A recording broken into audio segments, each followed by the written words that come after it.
Tesla just made massive price changes to its entire lineup, Model S, 3, X, and Y, across the board, which drastically increases the number of vehicles that now qualify for the $7,500 Inflation Reduction Act tax credits in the United States.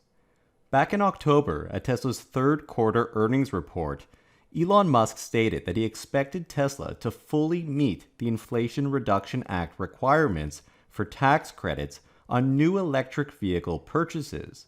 CFO Zach Kirkhorn reiterated this, saying that it was a significant boost towards accelerating our mission, and citing that Tesla was well positioned to capture a significant share of the new tax credits for solar, storage, and also EVs.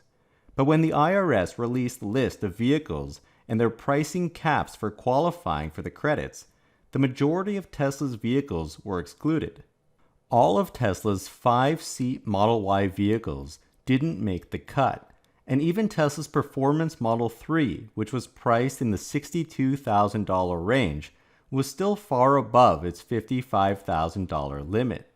The biggest blow, however, was for Tesla's Model Y, since it's become their top-selling vehicle, even landing within the top 10 best-selling cars in the United States in 2022 without any credits. And Tesla has plans to ramp production of its electric SUV even further.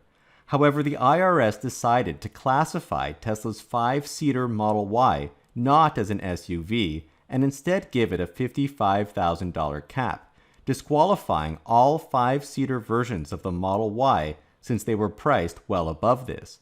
Somehow, the 7-seater Model Y, based on an invented set of obscure rules, being the exact same vehicle as the 5-seater version, does qualify for the $80,000 cap, which was a boon for Tesla and gets the credit, but this vehicle is in far less demand than the 5-seater version. Other companies were affected by this strange SUV classification decision as well, including General Motors' Cadillac Lyriq, which wasn't considered an SUV even though it is.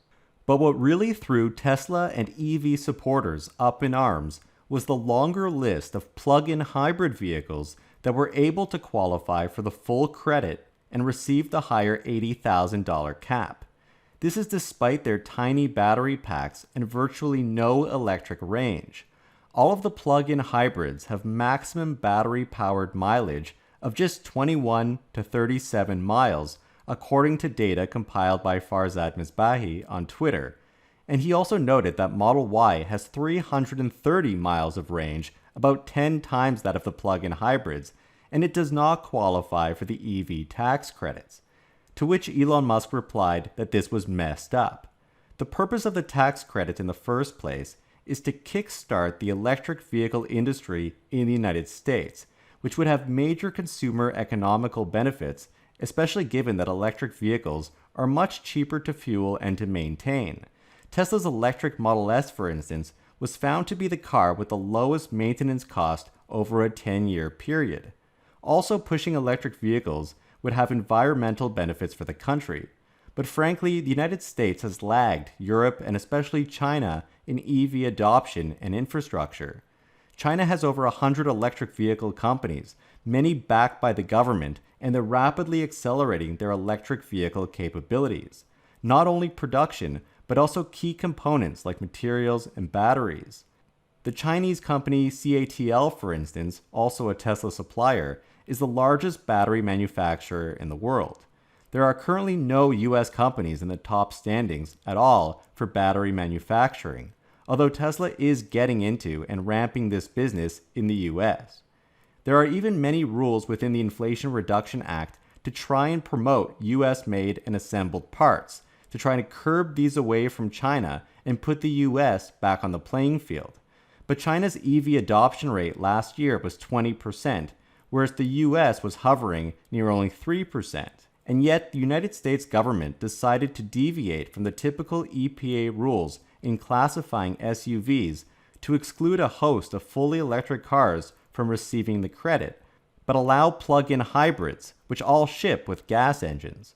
Many people believe that the small 30-mile battery packs are just enough for daily commutes, and therefore plug-in hybrids are just as good as EVs. However, even the US Department of Energy acknowledges that plug-in hybrids use only roughly 30 to 60% less petroleum than conventional vehicles. This means that they are more efficient than gas cars, but nonetheless are still gas cars, as the combustion engine is used far more than people think. In order to combat this travesty, Tesla may be able to follow General Motors in asking the US Treasury to reconsider its vehicle classifications. But while Tesla may be doing this behind the scenes, as it would still benefit them, Elon Musk isn't waiting around for the government, and has instead dropped Tesla's prices on almost its entire lineup of Model Ys and Model 3s into the qualification zone. Model Y long range, which was about $66,000, is now priced at $52,990 and would now qualify. The Model Y Performance has fallen to $56,990, which is slightly above the limit and would not qualify. Nevertheless, it's still a massive price drop for consumers from the previous almost $70,000 price.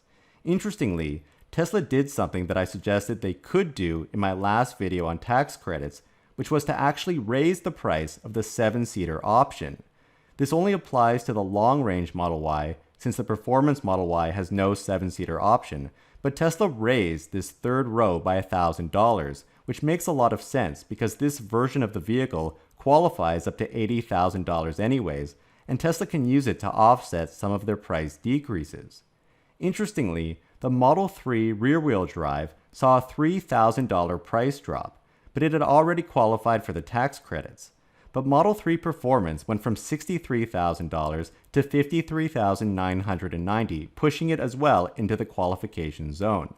The nice thing about the Model 3 Performance being $1,000 below the credit cap of $55,000 and the Model Y long range being about $2,000 below the cap is that customers can still throw in one or two add-ons such as paint color, the tow hitch, etc.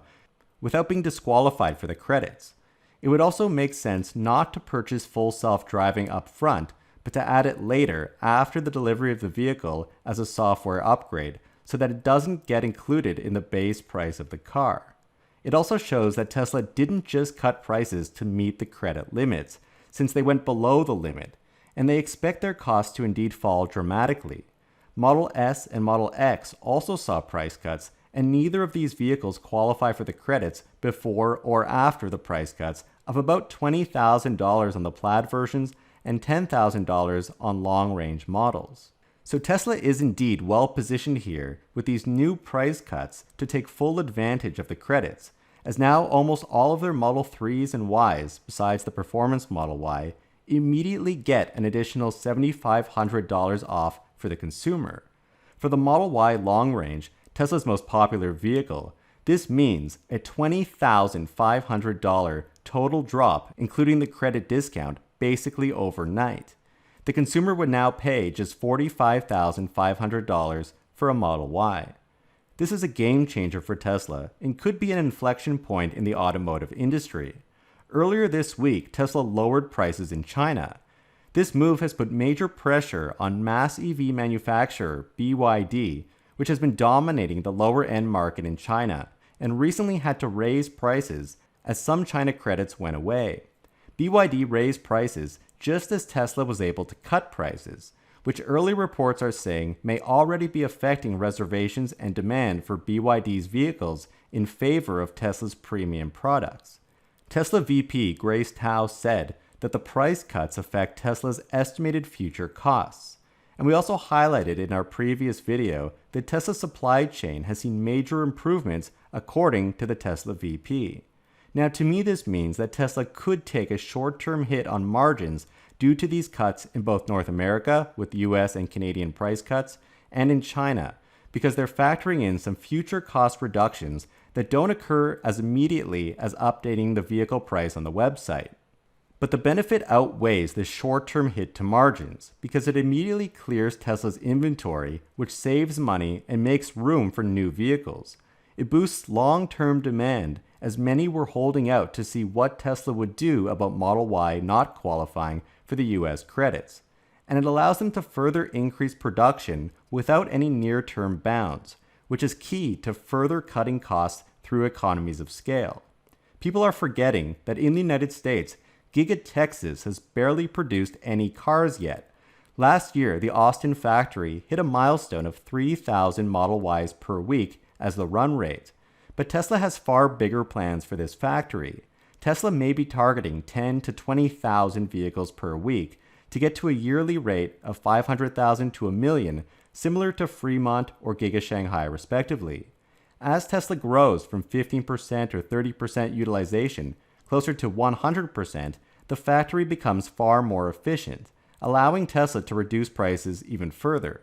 And so this signals Tesla's confidence that costs are going to come down in the near term, both from reduced inflation, but also their technology investments over the past few years in designing Giga Texas to use less machinery, less floor space, fewer vehicle components, gigacastings, etc. Let's not forget that over the past year, Tesla has had to raise prices drastically in order to keep up with rising raw costs due to inflation. Now that materials and components are dropping in costs and supply chains are improving as per Tesla's comments, Tesla can now lower prices back to what they were. As a matter of fact, even after these price cuts, many of Tesla's prices are still above where they were just a year and a half ago, so they may still have more room to fall. Interestingly, as poorly designed as the Inflation Reduction Act may be, Tesla alone is already passing on their savings and reducing inflation for consumers, not only by drastically cutting prices, but also now helping more people access electric vehicles, which are far cheaper to operate over the long term. Last week, every short seller in Tesla bear was jumping up and down, saying that the competition was finally coming and Tesla has no demand. But now with one foul swoop, Tesla has just boosted its own demand and is giving themselves more reason to turn up the spigots and release many more electric vehicles into the market. We saw in China how Tesla just pushed its way into BYD's lower cost market and is putting tremendous pressure on one of the fastest moving electric players in the world. The effect of Tesla's cuts in the United States could be devastating, especially on the traditionally lower priced gas cars, who have all had to raise their prices due to huge supply chain and inflation issues, and are about to see real competition for the first time in decades. Now with the tax credits, most of Tesla's offerings are now at or below many gas car sticker prices. So how do you think Tesla's move to immediately turn the table and do a surprise price cut across the board will affect their EV and combustion engine competitors? Be sure to have a look at our website, themarketisopen.com, where we have instant stock quotes and financial data going back 15 years, and it's all freely available. Please hit the like button and subscribe. We would really appreciate that. And a huge shout out to all of our patrons that help to support our channel. Your support helps us to continue to make great content. Thank you guys so much for watching.